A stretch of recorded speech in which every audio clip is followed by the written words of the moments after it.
Shalom Bapak Ibu, jumpa lagi di hari ini kita akan merenungkan firman Tuhan. Mari kita berdoa. Bapa di sorga, kami bersyukur atas hari ini, hari yang Engkau boleh anugerahkan lagi. Kami ada dan kami hendak memulainya dengan firman-Mu Tuhan. Maka mari ya Roh Kudus tolong kami supaya kami mengerti dan kami hidupi firman-Mu. Dalam nama Tuhan Yesus. Amin. Bapak Ibu, firman Tuhan kita terambil dari 2 Korintus 8 ayat 9. Karena kamu telah mengenal kasih karunia Tuhan kita Yesus Kristus, bahwa Ia yang oleh karena kamu menjadi miskin, sekalipun Ia kaya, supaya kamu menjadi kaya oleh karena kemiskinannya. Itulah firman Tuhan yang menjadi dasar renungan kita pada hari ini. Tema kita hari ini adalah ada yang lebih berarti. Itulah tema kita. Nah Bapak Ibu, suatu kali Bung Hatta menginginkan sebuah sepatu bermerek yang berkualitas bagus. Tetapi sepatu itu cukup mahal. Ia menyimpan guntingan iklan yang memuat alamat penjualnya. Untuk sekali-kali mungkin dia akan membelinya. Sehingga dia tahu alamatnya. Oleh sebab itu ia berusaha untuk menabung.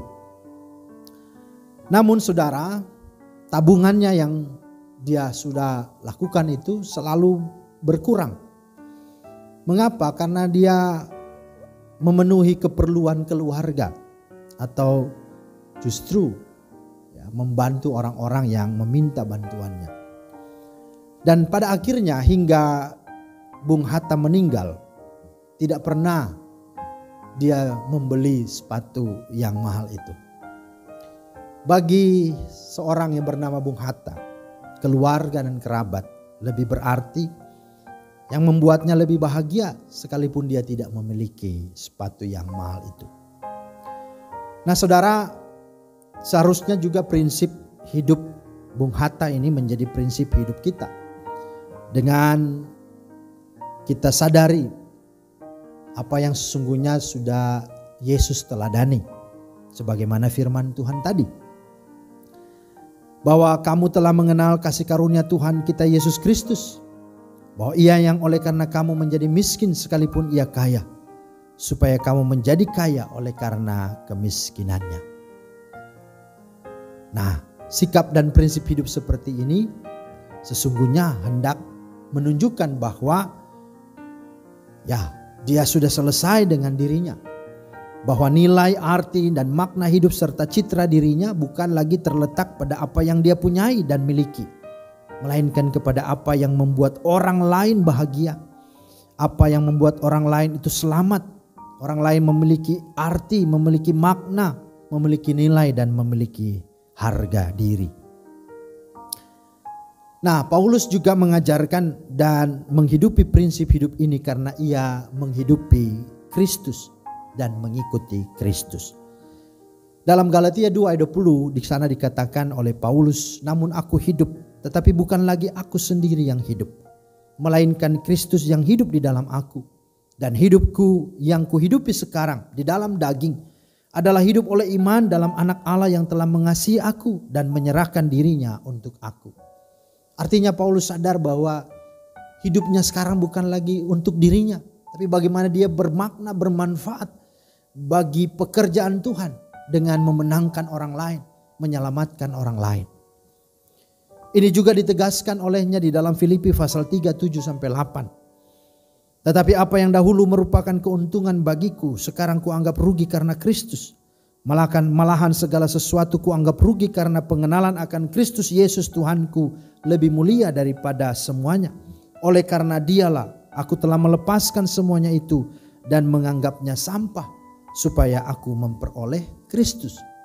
Artinya bagaimana dia hidup untuk sungguh-sungguh memperoleh Kristus dengan dia harus menanggalkan segala egonya, kebanggaan-kebanggaan, keuntungan-keuntungan yang sifatnya duniawi dan kedagingan.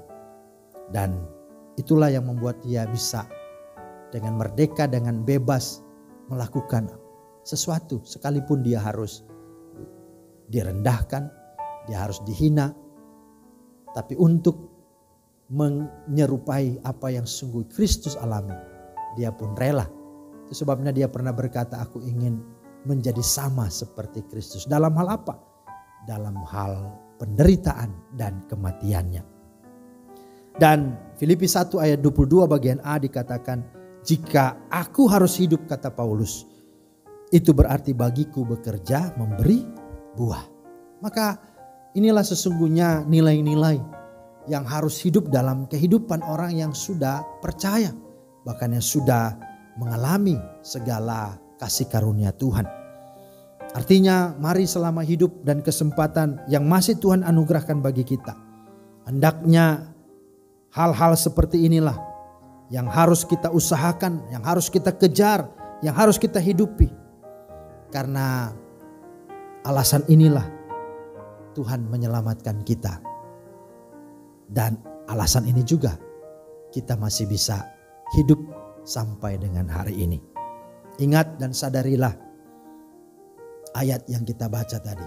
Ia yang oleh karena kamu menjadi miskin, sekalipun ia kaya, supaya kamu menjadi kaya oleh karena kemiskinannya. Biarlah itu menjadi prinsip hidup kita selama kita hidup di dunia ini. Sehingga kita mampu memenangkan sebanyak mungkin orang dengan kita rela menjadi apa saja agar supaya orang lain diselamatkan, dimenangkan, dimuliakan. Tuhan memberkati. Mari kita berdoa. Terima kasih Tuhan atas firman-Mu, mengajar kami untuk menjadi orang yang bermakna, orang yang berguna.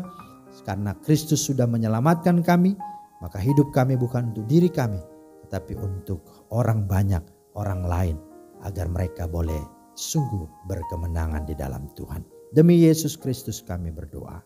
Amin. Demikianlah firman Tuhan hari ini, kiranya menjadi berkat. Selamat beraktivitas. Tuhan Yesus memberkati. Shalom.